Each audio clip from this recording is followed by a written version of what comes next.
The new law could be implemented within months. But what's China really trying to achieve? And why now? We spoke with a China analyst about how the effects of this law will be felt far beyond Hong Kong's borders. Hong Kongers worry the arbitrary detention common in mainland China will soon become the new norm in Hong Kong.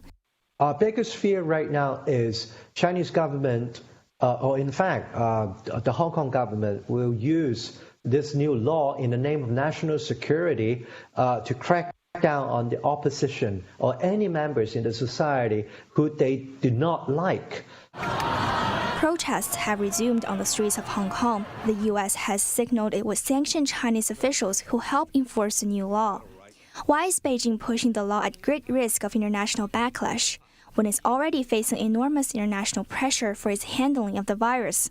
Qin Peng, a China affairs analyst and former corporate consultant in China, says it's because the communist regime's survival is on the line. China's communist regime is facing enormous pressure both from the inside and the outside. The international community is trying to hold China accountable for the virus.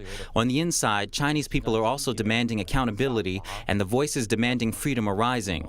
Its economy is going down, large numbers of companies could go bankrupt, and unemployment is going to rise. In this regard, there is a good chance of a civil uprising occurring in China. He said in times like this, the most important thing for the CCP is to suppress any dissident voices, lest those voices inspire people to demand more freedom in mainland China, and that Hong Kong has become the elephant in the room. The Chinese regime has always seen Hong Kong as a base camp for pro-democracy anti-communist activities. Every year, Hong Kong holds the world's biggest gathering commemorating the Tiananmen Square massacre of 1989, the Chinese Communist Party's bloody crackdown on pro-democracy students. Religious minorities like Falun Gong that are persecuted in China continue to be active in Hong Kong. And Hong Kong is also vocal in advocating for China's prisoners of conscience and human rights lawyers.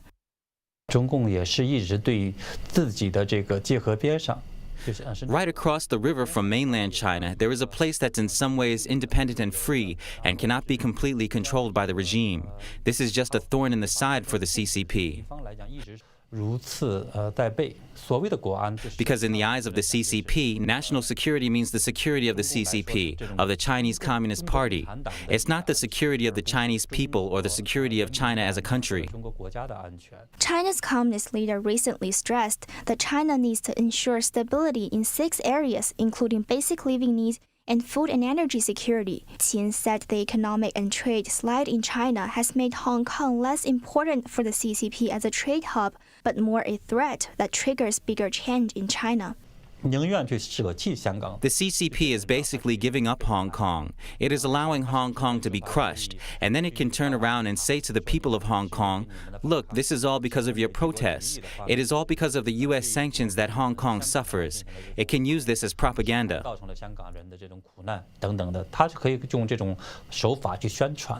Qin said the international community has not yet held China accountable in any significant way, even after years of Hong Kong's freedom being eroded by the CCP.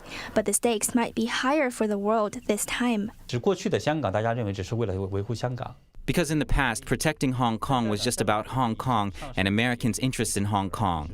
But right now, the meaning of Hong Kong has been raised to another level.